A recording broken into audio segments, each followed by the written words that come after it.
कहा गया है कि तुमको जब तक इच्छा है तब तक तृप्ति न होगी, फिर भी कुछ ना कुछ मांगता ही रहेगा और तब तक तू मुक्त नहीं है। जब तक इच्छाएं हैं तो इच्छाएं तुम्हें तृप्त नहीं होने देती ना, इच्छाएं तो अतृप्ति की ओर लेके जाती है।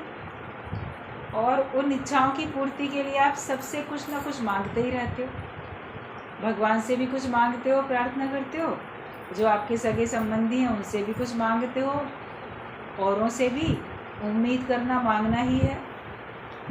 अपने मित्रों से, पड़ोसियों से, किसी से भी उम्मीद की वो आपको मान सम्मान दें, तो ये बिना बोले मांगना ही तो है। हमें दें मतलब तुम लेना ही तो चाह रहे हो, मुझे इज़्ज़त दें, मुझे प्यार दें, तो कुछ ना कुछ हम मांगते ही जा रहे हैं। इच्छाएं हैं इसलिए हम मांगते हैं। तो अगर ये स्थिति है तो फिर आप मुक्त कभी नहीं हो सकते। मुक्ति तो सिर्फ उसी को मिलेगी जिसे कुछ भी नहीं चाहिए और जिसके अंदर अब कोई इच्छा उठती नहीं है, वो अपने आप में तृप्त है, अपने आप में संतुष्ट है, अपने आप में सुखी है। अपने को एक सुखी व्यक्ति बनाओ, दुखी व्यक्ति नहीं बनाओ, सुखी व्यक्ति बनाओ। और वो तभी होगा जब आप किसी से कोई उम्मीद नहीं करोगे, किसी से भी कुछ नहीं चाहोगे, तब आप अपने को सुखी महसूस कर सकते हो और तभी आप तृप्त भी अपने आप को महसूस करोगे, तभी आप मुक्त भी हो सकते हो। तो ये भगवान का ऐसा रास्ता है जिसका कोई रास्ता है तो कोई और रास्ता नहीं है। मतलब ये भगवान का ही ऐसा रास्ता है जिसमें आने के बाद फिर और कोई रास्ता नहीं। माया में तो कई रास्ते आपको दिख जाते हैं, ये नहीं तो और, तू नहीं तो और सही, और नहीं तो और सही। लेकिन भगवान पाने के लिए चले हो तो फिर उसके बाद कोई और रास्ता नहीं है। अगर सचमुच में आप भगवान पाना चाहते हो तो आपको वहीं पर स्थिर होकर बैठना है। नहीं बैठोगे तो नुकसान आप ही का होगा। जब हवाई जहाज़ में जाते हैं तो उसमें बैठ जाते हैं, सब तरफ दरवाजे खिड़की सब बंद रहती है, खिड़की आप खोल ही नहीं सकते, दरवाजे सब बंद हो जाते हैं। उसके बाद आपके पास चल पड़ा, वो उड़ने लगा हवाई जहाज़, फिर आपके पास कोई और रास्ता रहता है वहाँ से उतर के किसी और स्टेशन, कहीं और जगह जाने का। आपको वहीं बैठना है। और वहाँ भी उतार चढ़ाव आते हैं, कभी आपको कहा जाएगा अपने को सीट बेल्ट से बांध लो, अभी बैठे रहना, फिर कभी कहते ठीक है आप खोल सकते हो। चढ़ते उतरते समय फिर आपको अपने को थोड़ा टाइट भी रखना पड़ता है, डिसबैलेंस ना हो जाए। तो जो इंस्ट्रक्शंस दिए जा रहे हैं उन्हीं को फॉलो करना, आप चाह के भी बीच में नहीं उतर सकते। तो ये भगवान का रास्ता भी ऐसे ही रास्ता है। अगर सचमुच में आपने मन बना लिया कि मुझे परमात्मा को पाना है, तो फिर अपने को ऐसे उस सत्संग के किले में कैद कर लो कि अब मेरे पास कोई और रास्ता नहीं। फिर जैसा मुझे निर्देश दिया जाएगा मैं वैसे ही करूँगा और अब कहीं और मैं जा ही नहीं सकता। अपनी तरफ से अपने परमात्मा के अतिरिक्त के सारे रास्ते तुम ही तो बंद करने। वरना अगर आपको पक्का निश्चय नहीं करना होता है या अभी माया के थोड़े सुख चाहिए होते हैं तो साइड में कोई ना कोई एक रास्ता खोल के रखते हैं। अगर मुक्त नहीं हुए, अगर मन नहीं लगा सत्संग में, तो फिर हम ऐसे ऐसे करेंगे,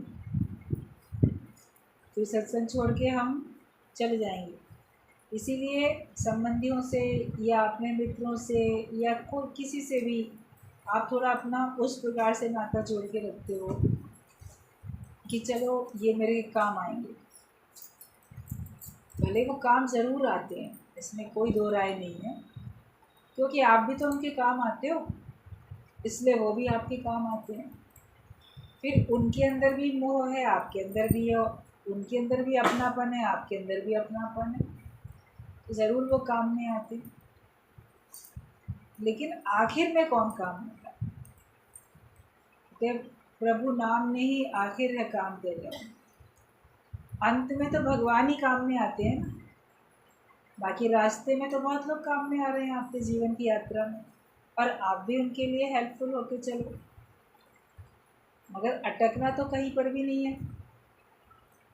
अटकेंगे तो अपने श्रेय साधन से हम भटक जाएंगे, गिर जाएंगे। अटकना नहीं है कहीं पर भी, किसी में भी नहीं मन अटकाओ। मन ना अटकाओ सतगुरु देव बिना।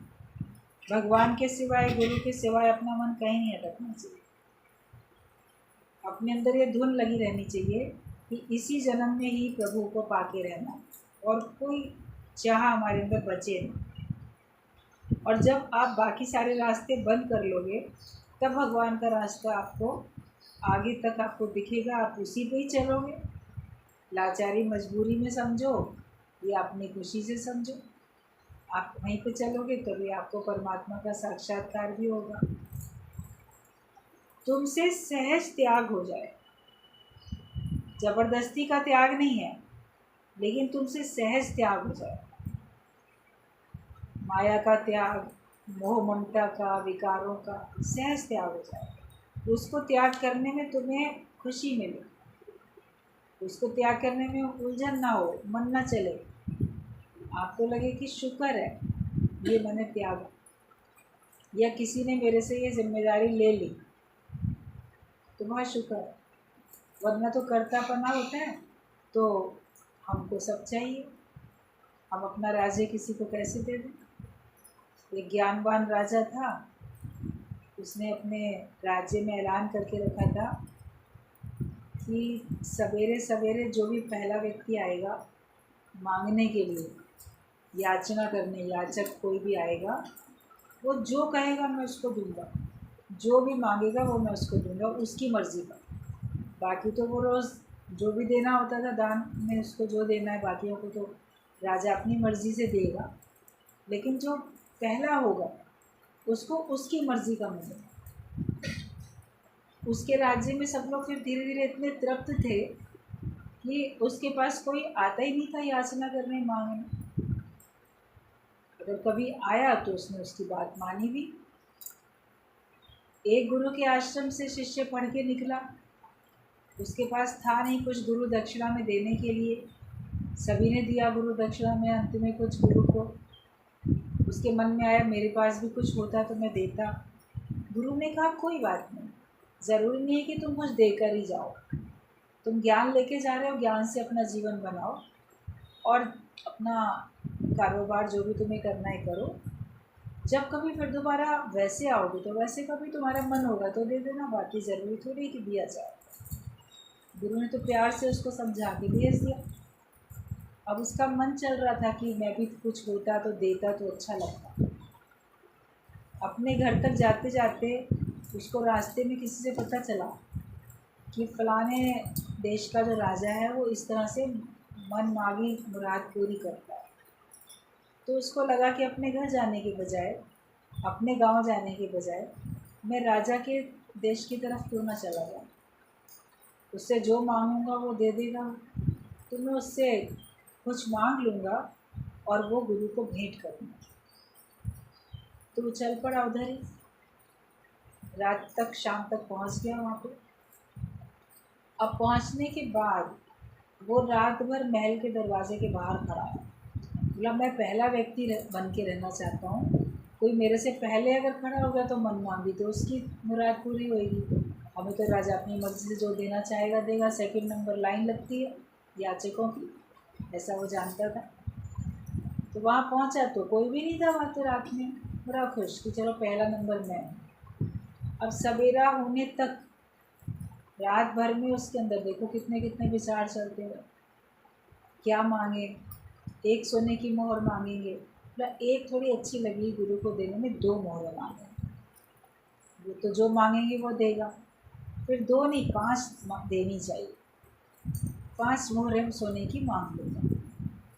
कुछ देर बाद विचार चलता है 5 मोहरें मांगूंगा वो तो मैं गुरु को भेंट कर दूंगा, तो अपने लिए भी तो कुछ मांग लूँ, राजा को तो जो मांगेंगे वो देगा, तो मैं 5 अपने लिए भी मांग लूँगा, ताकि घर जाके उससे कोई व्यापार, दुकान, कोई धंधा, कुछ व्यापार शुरू कर लूँगा उससे। ठीक है, 10 सोने की मोहरें मांगेंगे। फिर विचार आया कि 5 मोहरों में क्या होगा, छोटा सा कोई दुकान खुलेगी, 10 मोहर के बदले 20 सोने की मोहर मांग लेते। ऐसे इंतज़ार करते करते उसके अंदर का लालच बढ़ता चला। जब मन में होता है ना हमें मुफ्त में ये चीज़ मिल सकती है तो अधिक क्यों ना मिल जाए, जब मिल ही रही है, मुफ्त में ही मिल रही है तो कम क्यों मांगे, ज़्यादा मांगे।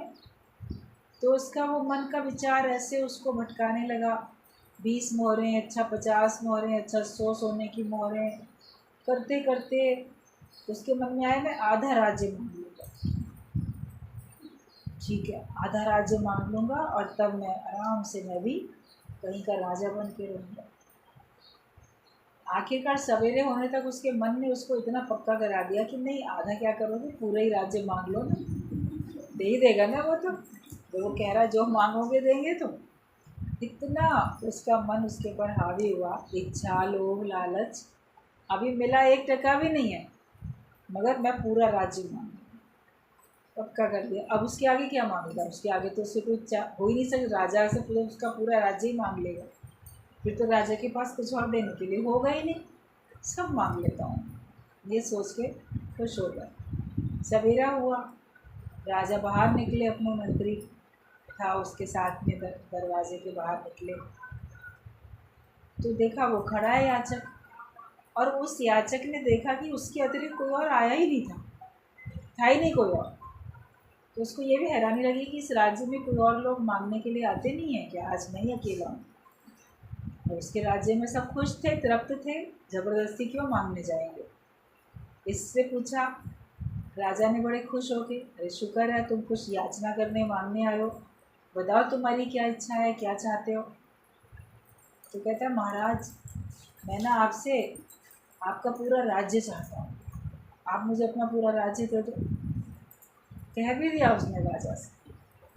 राजा ने जैसे ही सुना, राजा ने इतने खुश होकर आसमान की तरफ भगवान को प्रणाम करते हुए हाथ दोनों ऊपर उठाए, बोला शुक्र है भगवान, बहुत शुक्र है तेरा, इस राज्य को संभालने वाला आज तूने कोई भेज दिया। कहता बहुत खुशी की बात है, तुमने मेरे से पूरा राज्य मांग लिया, तुम पूरा राज्य ले लो। अभी हम टहलने जा रहे हैं, लौट के आके सब दरबार लगेगा, दरबारी आएंगे, सबके सामने मैं तुमको राज्य दे दूँगा। गद्दी पे, राजा की गद्दी पे बिठा के, मुकुट लगा के मैं तुमको पूरा सौंप दूँगा, तुम ही चलाना। और मैं तो जाके अब गुरु के पास जाके अपना परलोक सुधारने के लिए ज्ञान पकड़ लूँगा, इसमें इतना झंझट में फंसा हुआ है। तो मैं तो वो चला गया राजा कि अभी आ रहे हैं थोड़ी देर में। अब जैसे राजा ने इतने खुश होकर उसको राज्य दिया और ये सब कहा, तब इसका विवेक जागृत हुआ, क्योंकि था तो गुरुवान, ज्ञानवान। गुरु से दूर खड़े खड़े उसके मन ने उसको इतना इतना कितना गिरा दिया था लोग ने। तो उसको लगा कि एक है राजा जो खुशी से अपना सब कुछ दे रहा, और देने में उसको हल्कापन लग रहा है, देने में उसको जैसे झंझट से छुटकारा लग रहा है। वो तो जाके ज्ञान पक्का करेगा, और इसमें अगर सुख होता है तो ये क्यों छोड़ता। लेकिन ये छोड़ने में खुश है, तो मैं अगर राज्य ले लूँगा तो मैं कैसे खुश रह सकूँगा। और फिर उसको थोड़ी अपनी स्थिति का भी समझ में आया कि मुझे क्या राज्य चलाना आता है, वाकई इतने झंझट है, सबको संभालना करना, सेना को देखना, पड़ोसी देश अगर आक्रमण करे तो उस पे उस युद्ध के लिए उस वहाँ जाना, अंदरूनी अगर कोई गृह युद्ध होते हैं तो उनको देखना, सबका इतना, ये भी तो एक बड़ा काम है। तो उसको एकदम से जैसे विवेक खुला और उसने अपनी गलती रियलाइज़ की। तो फिर क्या हुआ कि वो वहाँ से भागने लगा, जाने लगा। तो राजा और उसके वज़ीर ने देखा कि अरे तो रुक नहीं रहा है, आगे बढ़ गए थे ऐसे पलट के, ध्यान चला गया, देखा तो उसको आवाज़ दी, कहाँ जा रहे हो, रुको रुको, क्यों भागे जा रहे हो। कहता नहीं नहीं राजा, मुझे कुछ नहीं चाहिए, मेरे से भूल हो गई जो मैं मांगने लगा था, और मुझे कुछ भी नहीं चाहिए। वो उसने कुछ भी नहीं लिया और वो दौड़ गया कि नहीं, मैं अपने घर जाके जो मेरा नसीब है, जो मेरा भाग्य में है, मैं उसी में खुश रहूँगा, मेहनत करूँगा, अपनी मेहनत की कमाई से हम गुरु को कुछ देंगे। तो इसका सिद्धांत भी यही है कि मन जब एक बार किसी तरफ भी लगता है तो उसका कोई उसको इच्छाओं का अंत नहीं होता है। माया में अगर आपका मन लगेगा तो आपकी इच्छाओं का कोई अंत नहीं है।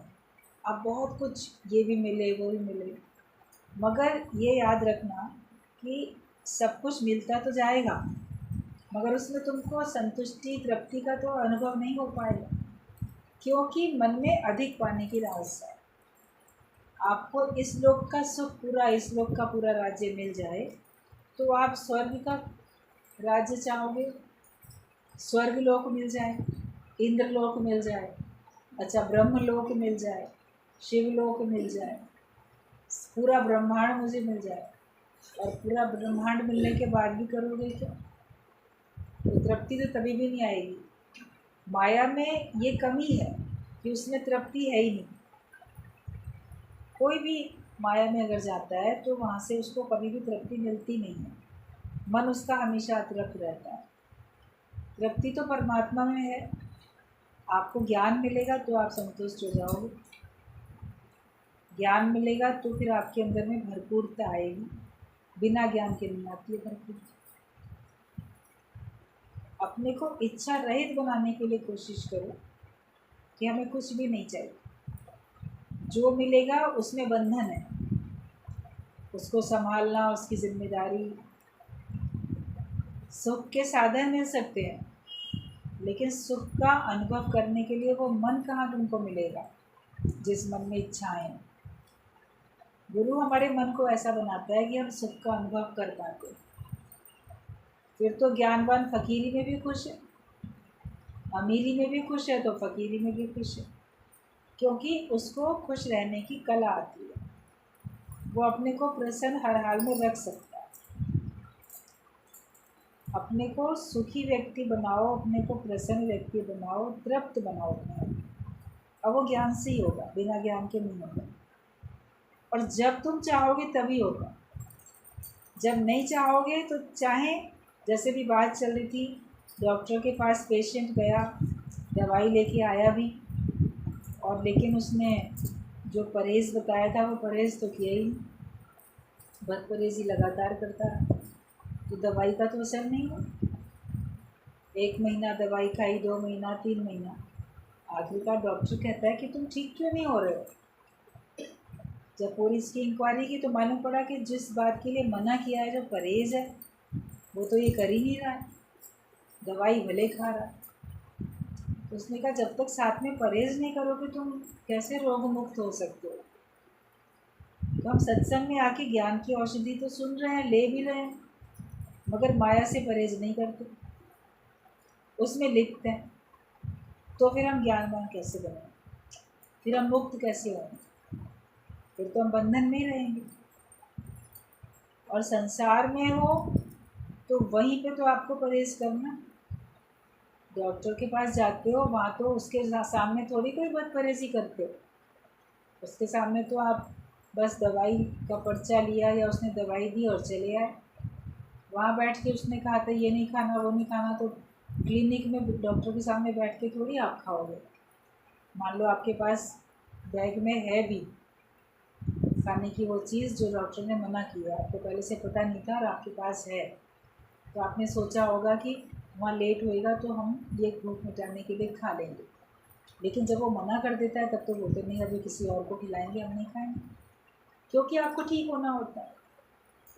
और अगर आपको उसमें लोभ लालच है भी तो उसके सामने तो नहीं खाओगे ना, घर जाके ही खाओगे। तो गुरु के सामने तो तुम रहते ही परहेज़ में हो। यहाँ तो बदपरहेज़ी का कोई सामान है ही नहीं चारों तरफ। डॉक्टर के पास केवल दवाइयाँ हैं रखी हुई, उसके पास और चीज़ है ही नहीं। तो गुरु के पास तो केवल ज्ञान है, ज्ञान के विचार हैं, और कोई विचार तो वो तुमको देता ही नहीं, उसके पास है ही नहीं। तो गुरु के सामने तो तुम परहेज़ में रहते हो। लेकिन जैसे गए संसार में, घर में, लोगों के बीच में, तो वहाँ तुम्हारा मन बहुत बहिर्मुखी हो जाता है और फिर तुम माया को ग्रहण करते हो। भगवान की भक्ति को छोड़ के आपका मन माया में लग जाता है और माया से सुख लेने लग जाते हैं, तो फिर ज्ञान का प्रभाव तो रहता ही नहीं है।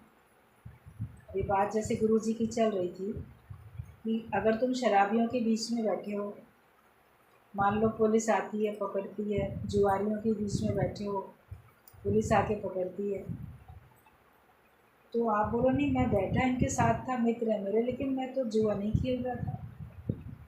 लेकिन नहीं खेल रहे थे, तुम थे तो इनके साथ, जेल में तो तुमको भी जाना पड़ेगा, हवालात में सबको इकट्ठा बंद करेंगे।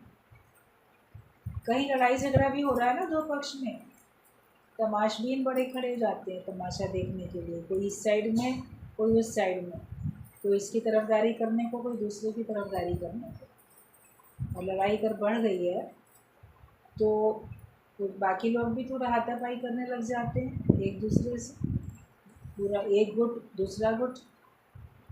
कोई मान लो नहीं लड़ाई कर रहा है मगर वहाँ खड़ा है उनके बीच में देख रहा है, तो पुलिस आएगी तो वो तो इकट्ठा सबको लेके चली जाएगी।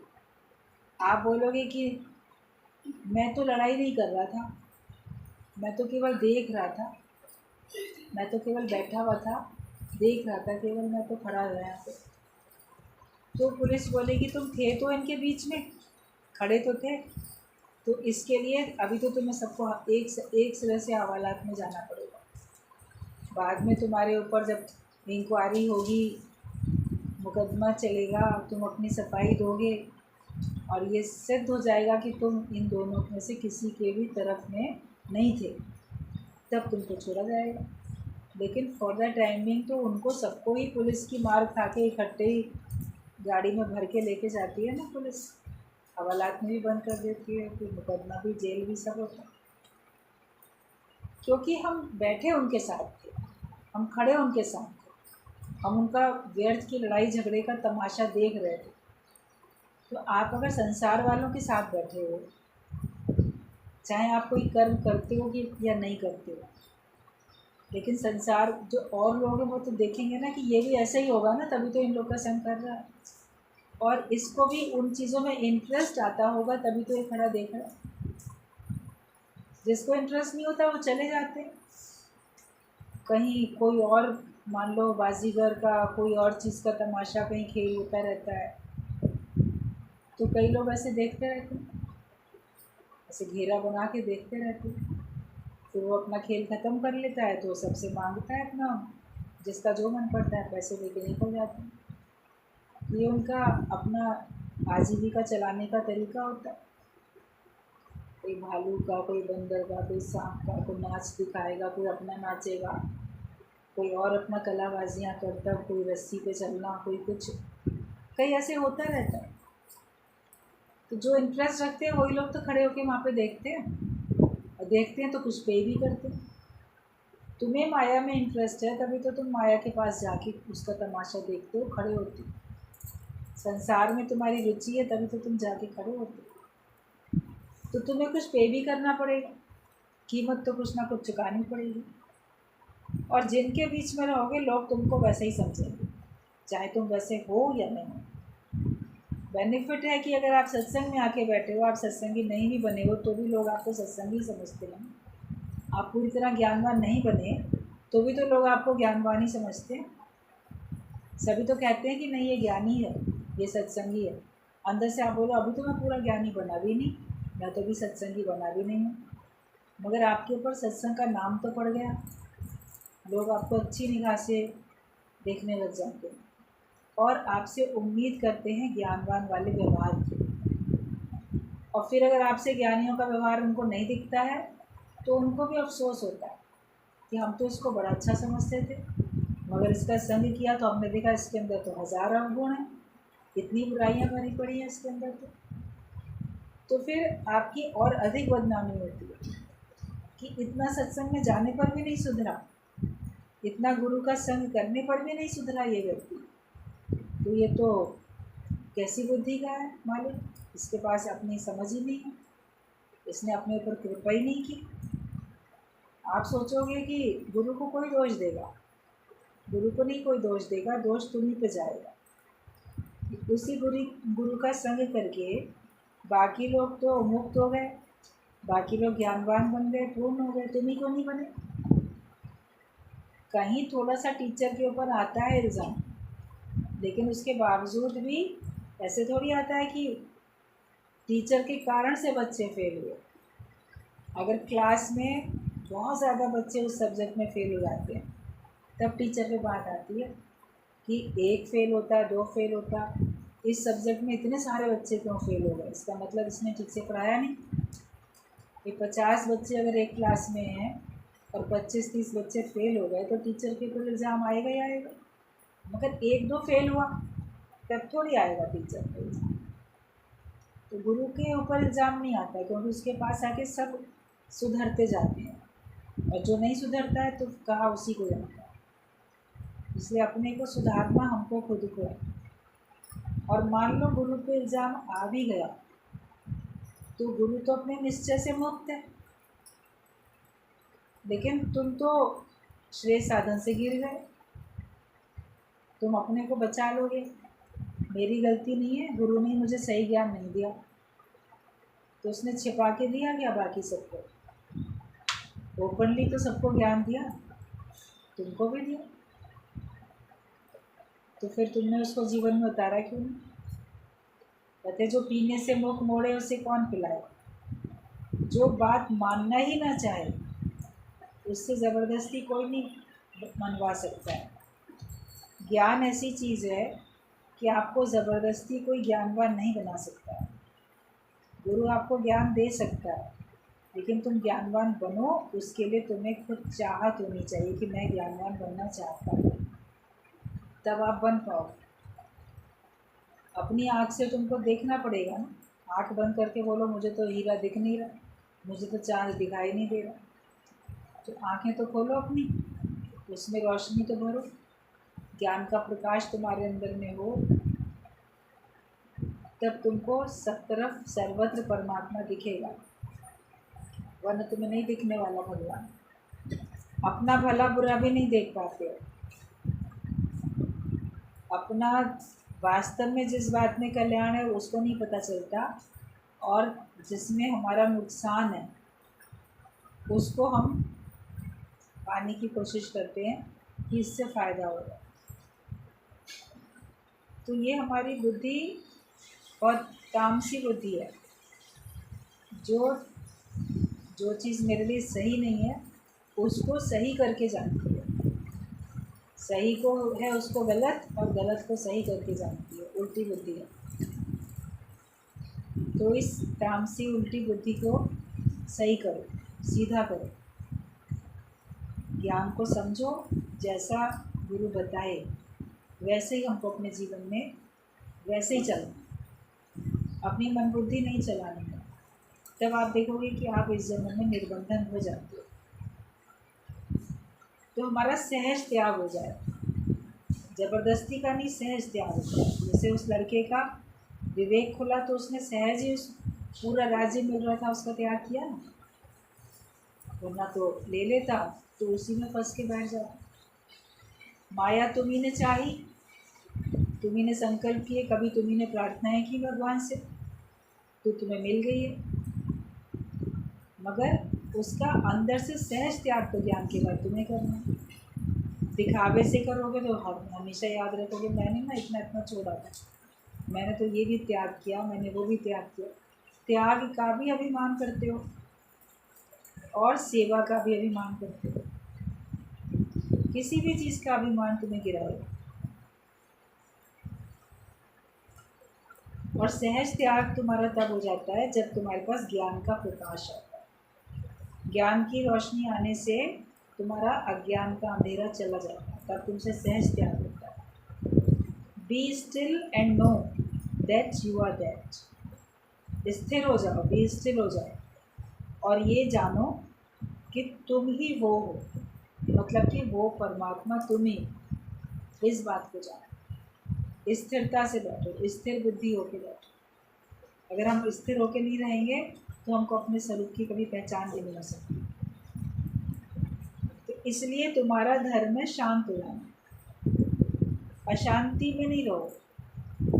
जिस जिस कारण से तुम्हारा मन अशांत होता है उस कारण से अपने को दूर करते जाओ। किस तरह से दूर कर सकते हो? वो तुम अपना बुद्धि का, विवेक का इस्तेमाल करोगे तो पता चलेगा। कहीं तो आप उस स्थान से हट सकते हो जहाँ पे आपको अशांति होती है।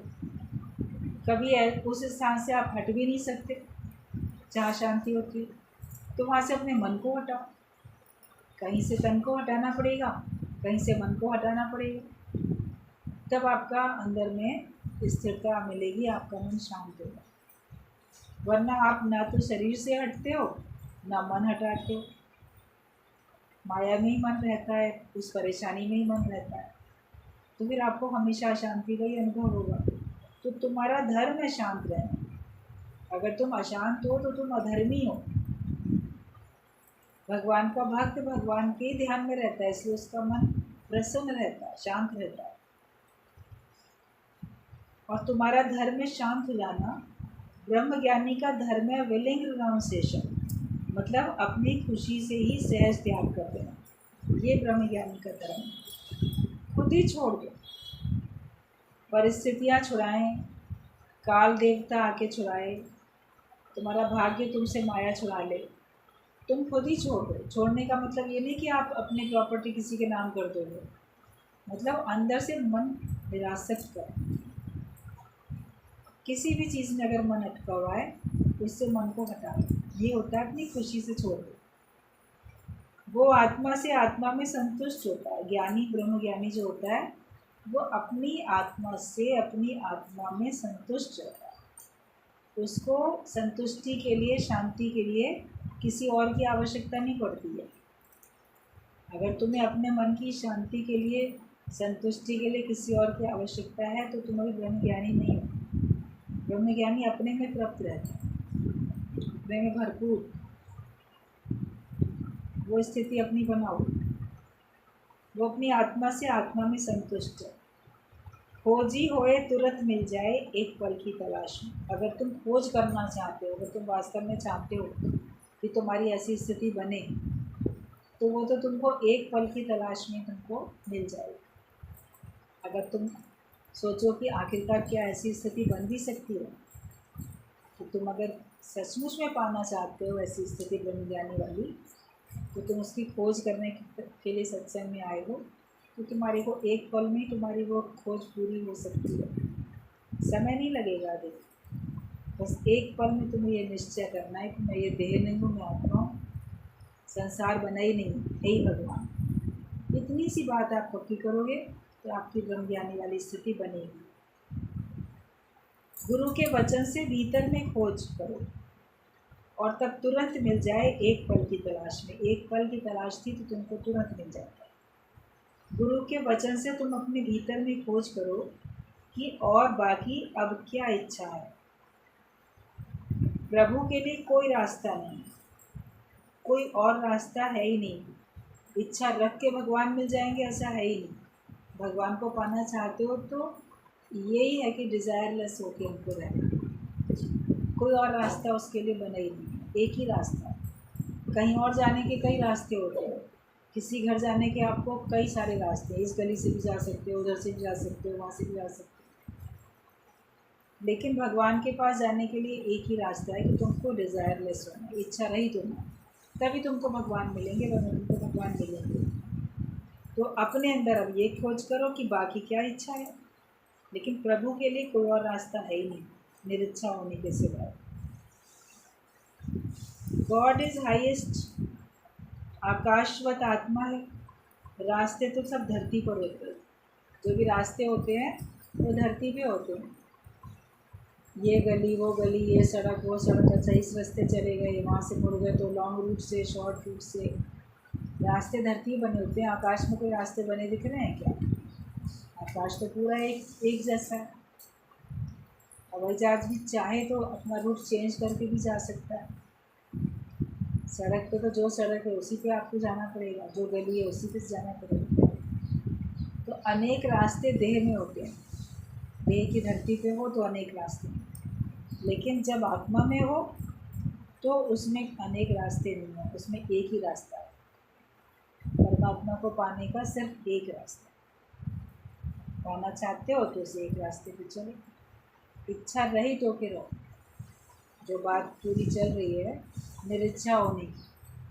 दादाजी ने भी ज्ञान जब सुनाना शुरू किया तो पॉइंट्स बहुत सारे लिख के सबको बताए। तो सबसे पहला पॉइंट लिखा, इच्छा मात्रम अविद्या। इच्छा की थोड़ी सी भी मात्रा अज्ञान है। उस अज्ञान से छुटकारा पाओ तो तुम पूर्ण ज्ञानवान बनोगे, वरना तुम पूर्ण ज्ञानवान बन नहीं सकते। तो सारे रास्ते धरती पर हैं। श्रद्धा विश्वास से ही केवल भगवान जाना जा सकता है। अश्रद्धालु नाश जाए। जिसके अंदर अश्रद्धा है उसको समझो कि उसका तो नाश हो जाएगा, वो कभी बन ही नहीं सकेगा, पूर्ण हो नहीं सकेगा, उसका नाश होगा। तो श्रद्धा रखो, श्रद्धावान को ज्ञान का लाभ मिलेगा। जो अश्रद्धालु है वो स्वयं ही नष्ट हो जाएगा और उसका ज्ञान भी नष्ट हो जाएगा। मेहनत कितनी की है उसको ऐसे गंवाओगे, उसको ऐसी नष्ट नहीं होने दो। ज्ञान में, भगवान में, सब में श्रद्धा रखो, तब फिर आपका वास्तव में कल्याण होगा।